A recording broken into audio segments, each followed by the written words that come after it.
Shwmae. Yn anffodus, dwi'n methu bod y bwlffordd gyda chi heno ar gyfer Gogledd Shwmae, Sir Benfro 2015. Mae'n ofyn longaf pob un ohonoch sydd wedi cyrraedd y rhestr fer heno.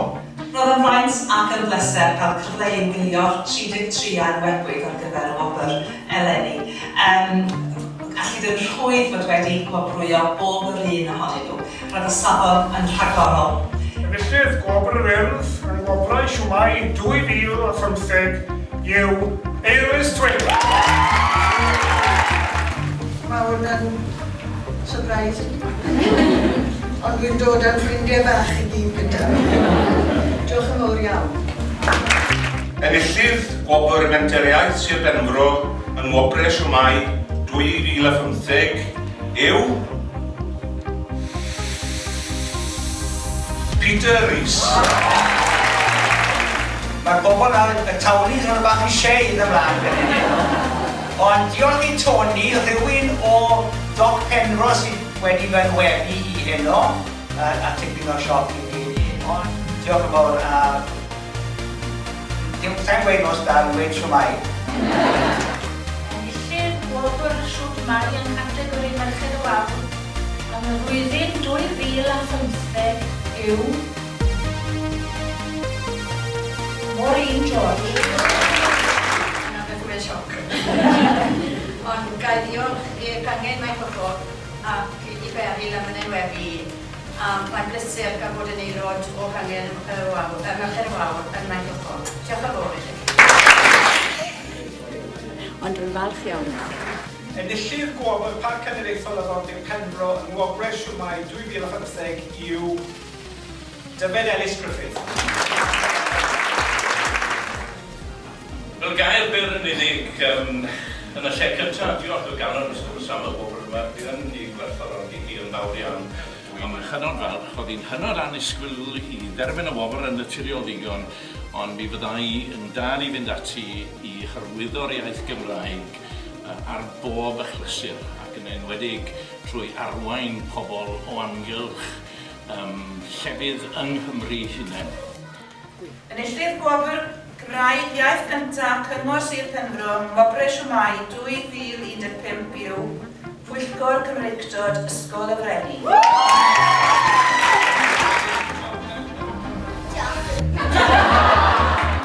Mae'n teimlo'n arbennig i gael y wobr achos dwi'n hoffi siarad Cymraeg. Ni'n ymwneud? Dwi'n mor hapus. Enillydd wobr Sir Benfro yn dysgu yn Wobrau Shwmae 2015 yw Claire Orr. Fod yma nawr, mae'n anhygol achos dwi yn dod o Loegr wreiddiol, ond mae'r profiad o ddysgu Cymraeg wedi bod yn un wych a dwi'n falch mod i yma heno. Diolch yn fawr. Surprise nice iawn. Do'n i ddim yn disgwyl ennill o gwbl, ond siwr o fod mae pobl eraill yn heiddi o wobr hefyd.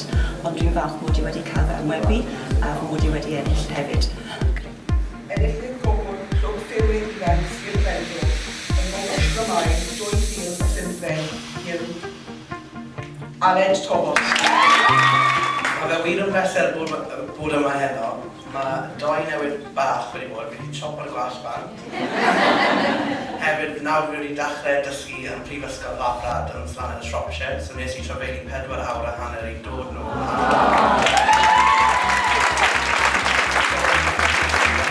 Mae ennill gwobr Shwmae yn rhywbeth sydd allan o'r byd yma. Mae jyst y teimlad o gael eich gwerthfawrogi am defnyddio'r iaith yn Cymru, jyst yn teimlad mor gwych. Enillydd gwobr Cymraeg a iaith Cyngor Sir Benfro yn Wobrau Shwmae 2015 yw, ac mae'r wobr yn mynd draw ymhell i'r gwyrflas Bryn. Ysgol Greenhill. Diolch yn fawr i bawb, bydd staff a disgyblion swyddog wrth ei bodd. Diolch. Sut ydych chi'n teimlo bod chi wedi ennill wobr Shwmae? Mae'n wych. John? Beth mae'n dweud yw e? O! Diolch yn fawr. Cyfeithiadau pawb i siarad Cymraeg am dod yn ysgol Enillydd gwobr twf yng Ngobrau Siwmai 2015 yw Delyth Brian.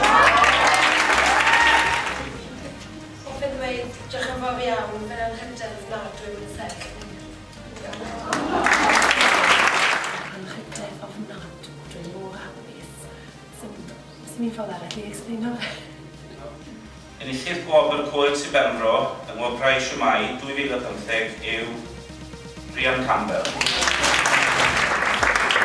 Yw'r becso dim fi yw'r Rhian Campbell. Yn anffodus, dyw Rhian ddim yn gallu bod yn ei heno. Mae bellach yn y brifysgol yn Durham, ond mae wedi anfod yn neges hon i ni.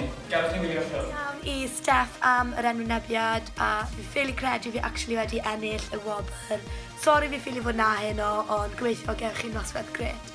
Diolch, hwyl. Allai cadarnhau i chi, ble bynnag bydd Rhian, bydd pobl yn gwybod bod hi'n dod o Gymru a bod yna iaith Gymraeg a bydd hi'n dysgu ambell i air neu rhyw ddiwediad yn Gymraeg. Enillydd gwobr y Mudiad Meithrin yn Ngobrau Siwmai 2015 yw Caroline Parsons.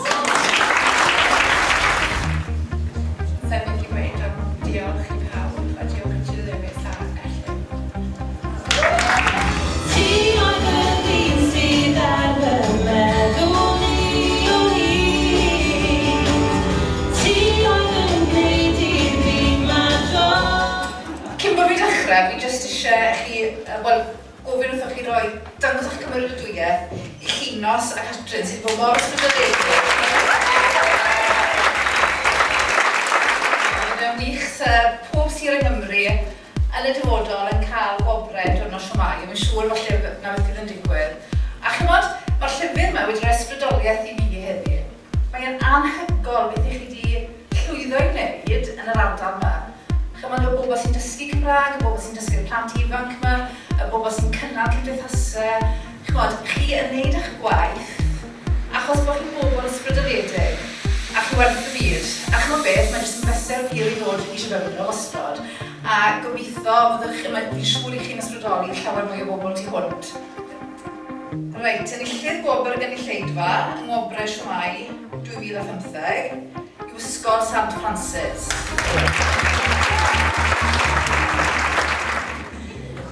Diolch i chi. Mae pawb yn mwynhau dysgu Gymraeg yn St Francis. Eisteddfodiaeth arbennig 2015 yw Kevin Knox. Gŵr y gwalltir oedd hwn, nes iddo dorri ffwrdd yn 2013, a gwneud hynny er mwyn codi arian i Eisteddfod yr Urdd Sir Benfro. Da iawn chi. Yn wir, mae'n gefnogwr brwd o waith yr Urdd yn y sir ynghyd â'r Cylch Meithrin lleol, Ysgol Gymraeg Llanlleddau ac addysg uwchradd Gymraeg, gyda'i ddau fab hynaf bellach yn mynychu Ysgol Preseli. Dyw ddim wedi bod yn faich, mae wedi bod yn bleser, a dwi wedi bod yn mwynhau bob uned ei weneges i ni heno. O'n i'n gwybod bod yn dod. O'n llysfyd i sy'n ei ddweud. Gael ei ddweud yn gyntaf, diolch yn fawr i Chinos a Catrin am wedi gweld. Dewis fi am y wobr yma, sa'n hyd i fod. Tro gyda fi ennill unrhyw beth yn gweithio fe, sy'n wheelbarrow race yn y Cyngsorgen na. Ffantastig. O ran y Gymraeg, y peth mwyaf sydd wedi rhoi mwy o pleser i fi yw, wel, athro Cymraeg ydw i, ond tu hwnt i dysgu y pob dim yw cwrdd â ffrindiau bob nosiau am 9 o'r gloch, dydd i'n hwyr bod mae'n digwydd. Yn y penwylliau yma, mae'n croeso bob un ddod, hyd o'r rai bach, i cael diod, sa'n prynu, ond dwi wedi mwynhau dysgu Cymraeg, un o'r Loegr ydw i, ac diolch yn fawr iawn i Llinos eto, Catrin, diolch yn fawr iawn. A ni wedi cyrraedd diwedd y noson, a llai ond diolch i bob un sydd wedi cynrychio i wneud y noson hyn yn bosib, neu fel fi neb, hefyd eich diolch am fod iddyn nhw wedi cyflwyno uno. So wedi wedi cyflwyno yn deidio o'r blaen, so mae wedi bod yn brofiad neis yn wedig, chymod, nôl getre, chymod, yn Sir Benfro, a mae'n gret jyst i rando ar y Gymraeg, yr holl dysgwyr a pethau, a hefyd, dwi'n credu bod yn un o'r tafodiaethau gorau yng Nghymru, chymod, so mae'n gret i rando ar pob un y siarad yno, so diolch yn fawr i chi gyd.